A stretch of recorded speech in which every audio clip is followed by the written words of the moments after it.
Good evening, we're all. My name's Phil Beavan. I'm a senior account manager with a company called Xero. And what I'm going to do today is take sort of 20-25 minutes of your time just to talk to you a bit about the changes that we're seeing within digital, or more specifically the pace of change that we're seeing within digital. I'm going to talk to you about a couple of things that we think are driving that. So there's a whole myriad of different things that drive it, but within Xero we've identified a couple of areas that we think really have got the foot down, and then concentrate more on how you guys as organisations and businesses can first of all mitigate some of the challenges that this pace of change is throwing up, but also take advantage of some of the opportunities that come through. About 12 months, 13 months ago, I was fortunate enough to have lunch with one of the sales directors, European sales directors of Microsoft. And she was really clear in saying she'd been in the industry for 26 years, but she'd seen more change and more development and more innovation and more launches in a 2-year period than she'd seen in the previous 24 years combined. And she said Microsoft was struggling to keep up. And initially when I had that chat with her, I thought, well, if Microsoft can't keep up with that kind of rate of change, with all the resource they've got, the strength of balance sheet, and let's face it, that's kind of the game they're supposed to be in, what hope is there for anyone else, or small businesses within the UK? But talking to her, what came out of that conversation, and what some of the observers since then have pointed out, is the old business adage that used to be around large organisations taking out very small organisations. All that's changed.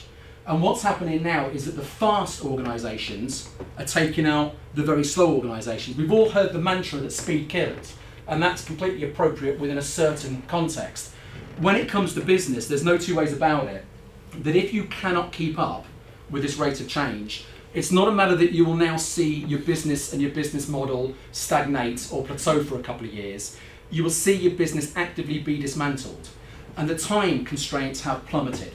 So we're talking 2-3 years you've possibly got to get your heads around this, or it's going to have an impact. Some of the examples I use are about quite big businesses, quoted businesses, but for everyone in the room, if I was in your position, I would be looking at my competitors that are significantly larger than me. And I mean 10 times, 20 times larger. If you employ 4 or 5 people, I'd be looking at those businesses that employ 50, 60, 70 people and say, what does technology allow us to do now that was there preserved because of the amount of resource they've got, but we can deliver it a lot cheaper? That is disruptive in terms of your marketplace. And it's those sort of size of businesses that are having the difficulties. So the first question for everyone in the room is, do you want to be an HMV or a Blockbuster, or do you want to be a Spotify or a Netflix?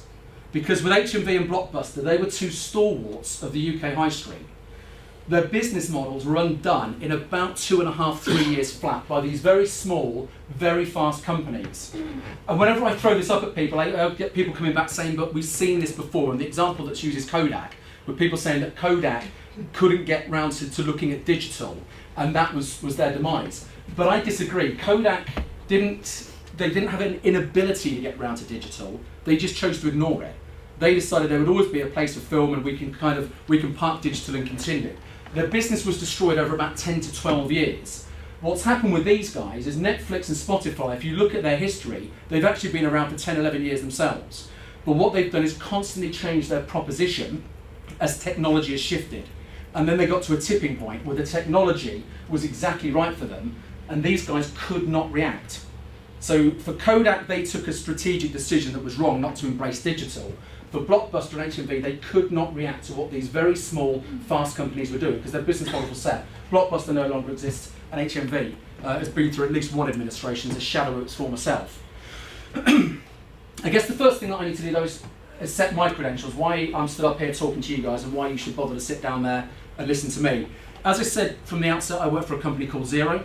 Xero is one of these very, very fast, very small, very innovative companies. We've only been in existence since 2006, so we did not exist prior to Twitter. But in that time, we have grown to become the global leaders in cloud accounting. So we have 365,000 businesses paying to use our platform across the world. We're also the market leaders here in the UK with 60,000 businesses. We've only been in the UK for 4 years, and yet already we are the market leaders in that place. Why? Because we're constantly adapting to the new technologies coming through. Sarah mentioned it earlier, but Forbes in May this year identified Xero as the most innovative growth company in the world. And if you look at the list of businesses that they were comparing, you will recognise some of the names on there. But they identified us as being the single most innovative growth company. We have doubled in size every year for the last 6 years. What that's meant in terms of our business space is the two stalwarts in terms of Sage and Intuit who own QuickBooks, particularly Sage, they have found themselves being overtaken by us. We are a fraction of their size, absolute fraction of their size. But we're very, very innovative and constantly using this driving technology. These larger businesses can't keep up.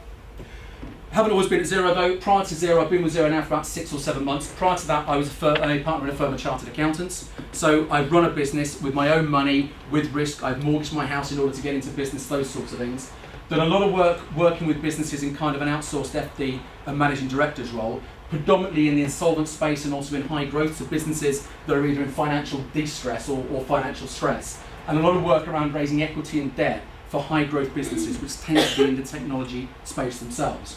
I'm also, shameless plug from me, I own a dive academy, a dive centre called Dive Academy in Santa Pola. So again, am I coming from the consultancy side of things? Yes, but I do actually own a small business, so I've been in that space. I've been involved in a large business, I've been involved in a small business, and now I'm involved with Xero.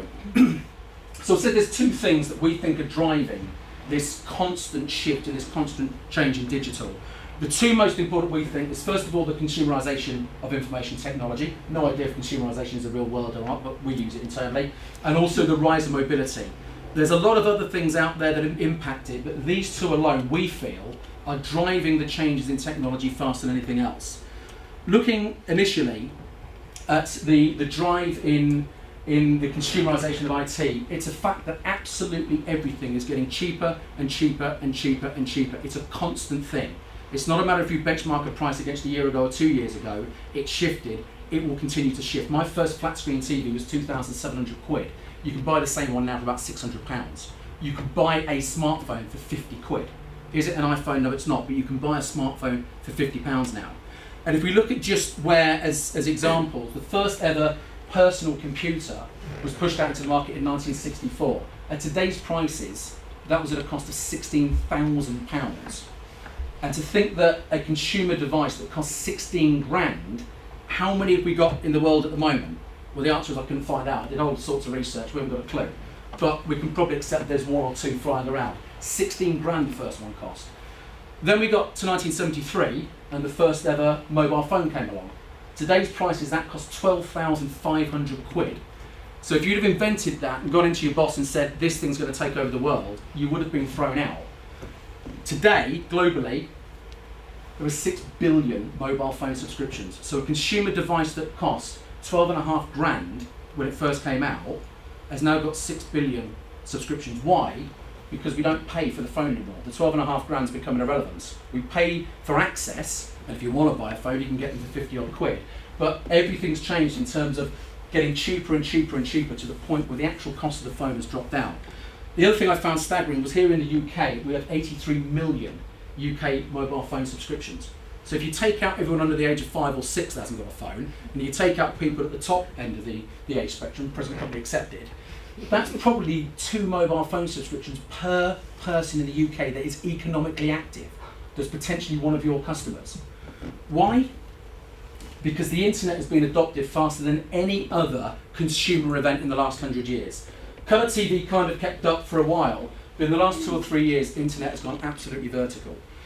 So I've got no idea what a telephone dropped off circa 1930, but the internet is something that got off to a relatively slow start, but is now being adopted at a frightening rate of knots across the globe. What about the UK though? The speed of adoption within the UK, again, is accelerating at an exponential rate of knots. 73% of the population access the internet every day. That's not the adult population, that's 73% of the population access the internet every day. That's up 80% on 8 years ago. 72% of adults purchase goods online regularly, by which they mean every 2 weeks.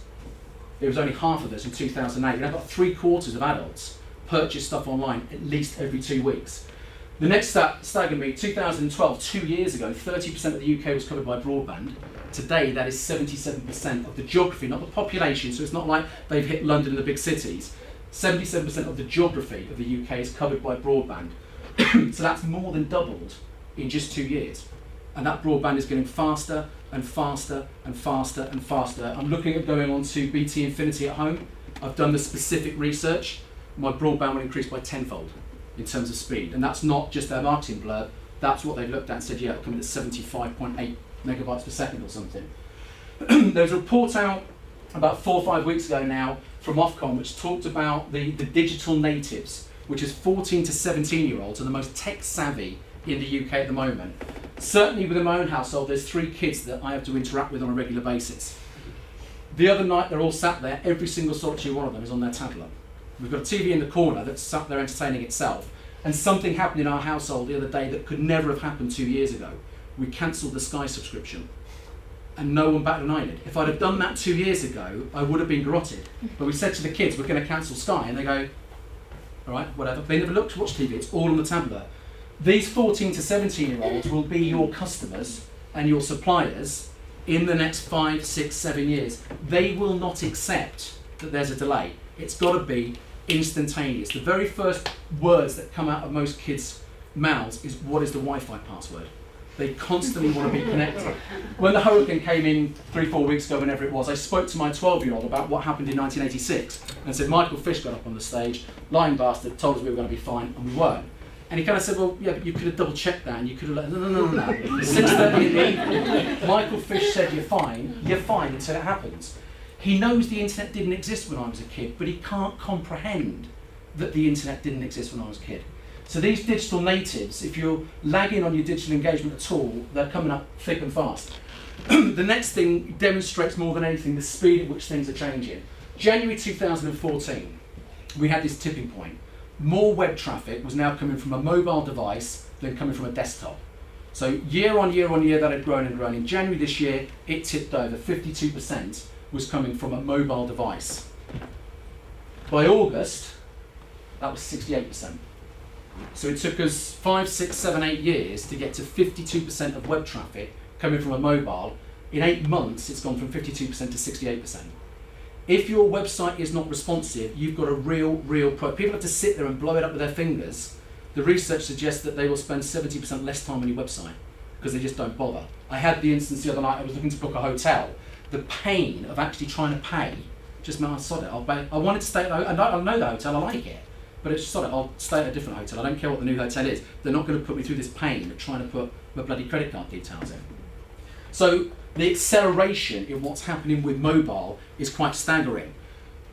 Turn the clock back 4 years, the volume of web traffic coming from a mobile device was not measurable. And what happened between these 2 dates is in April 2010, a company that you may have heard of called Apple launched something called an iPad. And when they first came out, I looked and thought, who the bloody hell is going to want one of those? It's just a big phone. But now the vast majority of the population who've got these things, there's a stat over here, 36% of people access the internet using a tablet. Tablet users view 70% more pages when browsing the internet. 240 million tablets will be sold by the end of this year. And in 4 years flat, we've gone from nobody using the internet and mobile to 68% of all traffic coming from a handheld device. So as I say, if you're not engaged in this, you've got a problem. The other thing that's happened in the UK, which is rewriting the rule books, is January, February, March 2013, 4G coverage was 318,000 subscriptions. Within a year, that was greater than 6 million. So this 4G rollout that was always happening and you heard about it in the news, within a year flat, they've gone from essentially nobody on 4G to over 6 million subscriptions now using 4G. So the problem of can I get signal is disappearing fast, and it's getting quicker. In terms of geographic coverage of 4G, 2013, they couldn't measure it. So geographic coverage in the UK, they could not measure how many people could access a 4G signal. 1 year later, 73% of the population are covered. Sorry, not the population, the geography of the UK. So it's happening at a frightening rate of knots, and it's constant. It's only ever speeding up. But I guess all of that's great, but it comes back to, well, so what? We're aware there's this technology drive. We're aware that it's really difficult to keep up with what the bloody hell's going on. We're aware that Microsoft has said we can't really keep up. But what does it mean for small and medium-sized enterprises, the sort of people in this room? I would suggest there's 4 things that you've got to do. Not in any particular order, but the first thing I would say you have to do, and again, we're talking about growth and survival in a 2.5, 3 year, 4 year period. Your organisation's got to become online, by which I don't mean you need a website, and if you sell stuff, you also need to be able to flog it through eBay, Amazon, or anything like that. every stakeholder in your business, whether it's customers, whether it's employees, if you're a school, whether it's your pupils or your parents, your suppliers, everybody should be able to interact with your organisation digitally. I would personally say they should be compelled to interact with your organisation digitally. The second side is be an early adopter. A strategy is about long term. And when I used to do strategic work in the dim and distant past, we would talk about a 5, 6, 7 year strategy. Digital strategy is 3 to 6 months. And if you set yourself into a longer locked in period of that, you'll be behind the curve. So your digital strategy constantly got to be revisited and reviewed, and you've got to be ready to adopt quick technologies. So think about the likes of Netflix, nothing, technology changed, they were in a position to adopt it, Blockbuster goes out of business. And it's that sort of speed of stuff that you need to be able to jump on fast. Only work with like-minded souls. Find suppliers that are prepared to engage with you digitally. Find customers that are prepared to engage with you digitally. Find employees that are prepared to engage digitally. Because if you don't, in 3, 4, 5 years' time, those customers and suppliers might not be there. So if they don't get this at the moment, then you have a problem within your business, which is not linked to whether or not you're getting digitally engaged. And the fourth one, and this is the most difficult aspect internally, is it's happening. This is not because of people like me working with Xero. This is a fact that is happening. Get over it. Talk to your people internally and say, we have no option. We have to go down this digital integration route. Xero sells through firms of accountants and bookkeepers, so we don't actually look to sell direct to the end user. People can come to us direct, but that's not part of our core business model. One of the pushbacks we get is people within firms of accountants saying that this could actually end up in losing people their jobs. Yeah, it could. But if you don't do it, the practice will probably be under within 5 years. So it's about saving jobs on the flip side of that. So I think that is the most important one, saying to people, you know, it is a fait accompli, it is what it is. So if they're the 4 things you need to achieve, getting your business digitally integrated. Don't just have a great website. Have a great website that allows people to do other things. Be an early adopter of any technology that comes through the door. Find people that get this, because their businesses will struggle if they don't, and get on with it now. The next aspect of that is, how do you actually do that? And I think there's 3 things that I would say to every business you should be doing as of 9 o'clock tomorrow morning. The first one for me is get your business into the cloud. Get your technology into the cloud. The cloud is a very well-established technology. People still think of it as this new technology that's just emerging. Hotmail was launched in 1996. And internally, if you've got people that have ever shopped from Amazon or eBay or used online banking, they have touched cloud technology. So that's part and parcel of the fear factor going, but cloud is coming up for its 20-year anniversary. It's a very well-established software, a very well-established way of storing things. You'll have a challenge internally, and you'll have a challenge with customers, and you'll have a challenge with suppliers, because sometimes when you talk to people about cloud, they don't get it.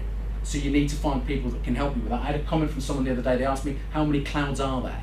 And it's at that point that, right, we need to take several steps back here before we take anything forward. But we ran just a video here of asking people what cloud computing was. And some of the responses will give you an idea as to just how far away some people are. I have heard of cloud computing. I don't know exactly what cloud computing is. What a cloud computing is? That's not sure. What she said.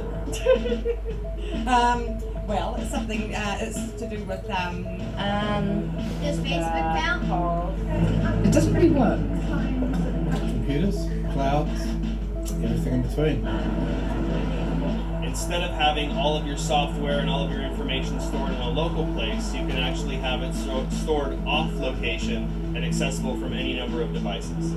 I've heard of it a little bit.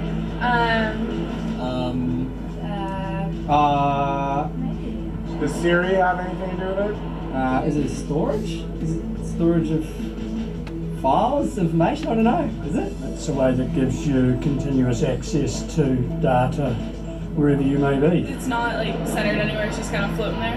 Magic. like a cloud. I've heard of online banking. I have a Gmail account. I sometimes use Gmail. I actually think I know why. Isn't it because of the electro things in the sky? They like did something up in the clouds. I swear. Dropbox, I use Evernote. I mean, it kind of like hovers above everybody, I guess. I don't know, it's like in the air.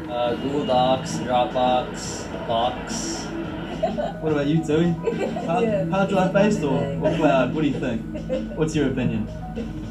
Give me the fluffy thing. Whatever gets me towards that. So a myriad of different understandings and lack of understandings. One thing that comes through is apparently if you wear glasses you know what the cloud is.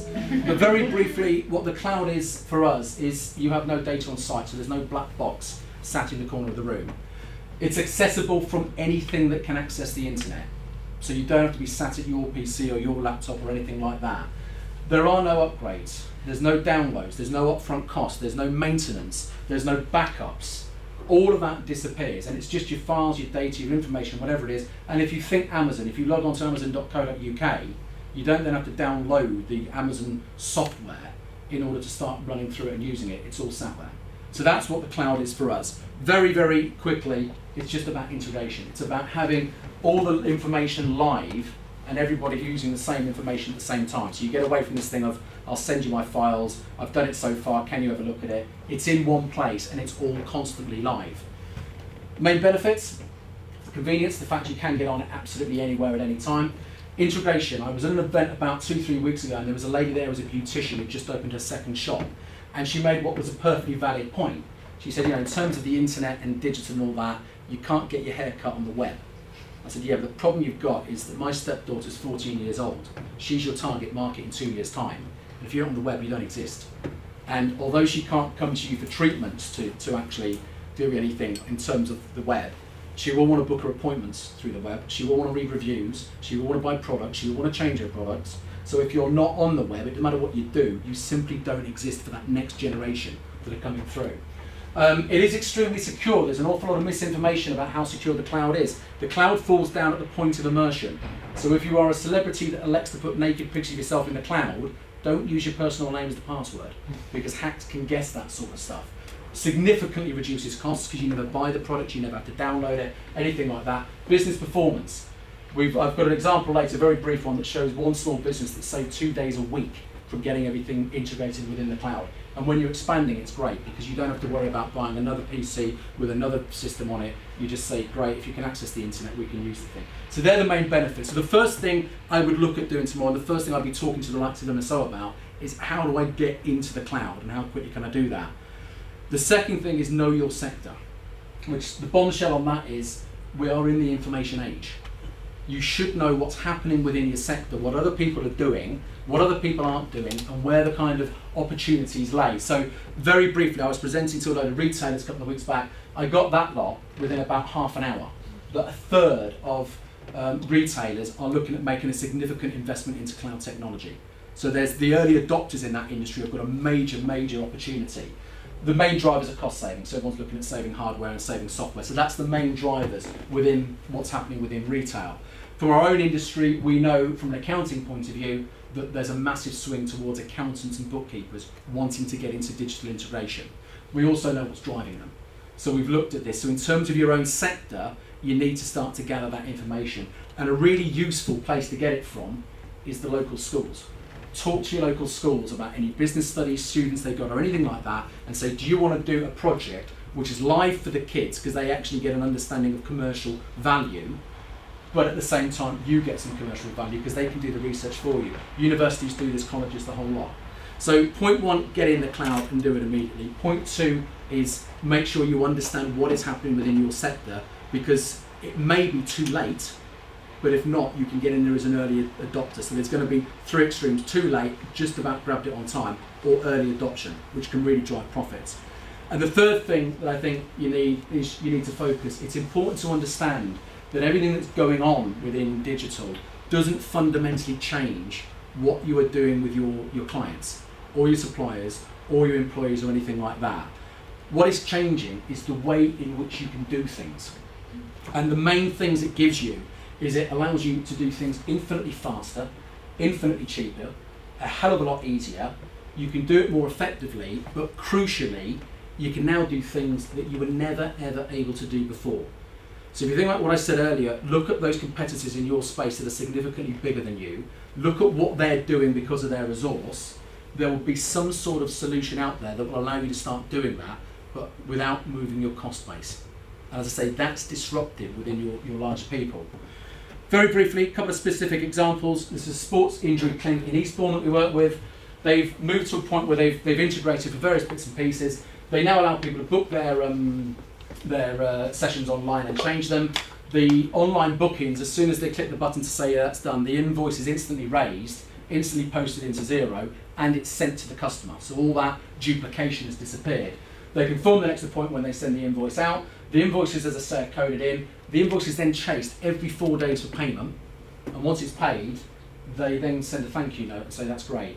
They do that for £60 a month, whereas they reckon their competitors that aren't able to actually chase debtors within 4 days and that sort of thing, they reckon it's costing them anything up to £1,600–1,700 a month to compete on that. But they've done this through integration, and it's £60 a month that's the cost of them. What impact has it had on the business? Huge. Client retention's up by 17%. People can now get the appointments when they're sat with the sports physician. It's a matter of, I can just go online, I can see if I can get you an appointment when you want it. People can shift the appointments when they want, so that's improved the client retention. Waiting times have plummeted, mainly because everybody wanted a session on a Saturday morning. But they managed to push out to people now and say, actually on a Thursday evening, we can do it at 30% off, because they were always dead on a Thursday evening. So they've managed to educate their customers to change their behaviour to reduce the waiting times. Repeat bookings have rocketed, again because it's so easy and they can do it on the day. They are now getting paid 2 weeks faster than they were ever getting paid before.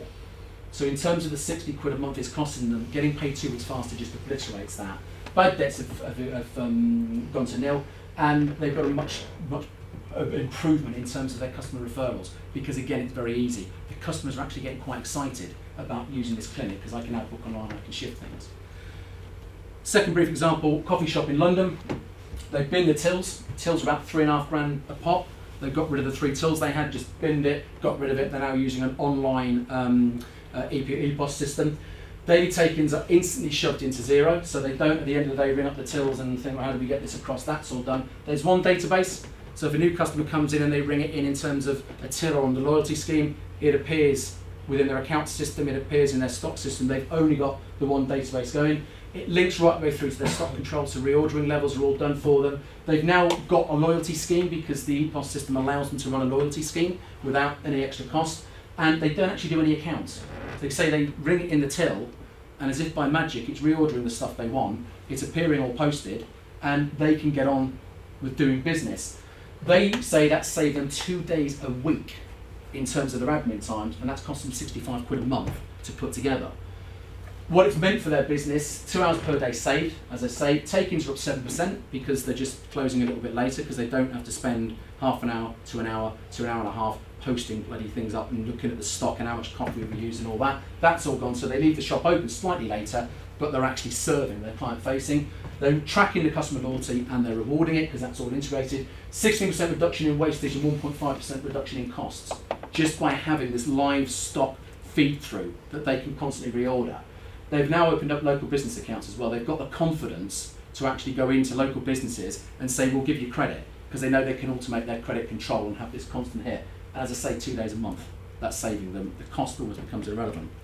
Very, very last bit from me. What I would do tomorrow, become a digital organisation. My auntie used to do the hypnotherapy for smoking, and she always used to say to people, do not become an ex-smoker, just become a non-smoker. And it's a similar sort of thing. You need to just become a digital organisation and start thinking like a digital organisation. You've got to be ready for change, because all the stats I've given you tonight and what's written on there will all be out of date in 3 months' time.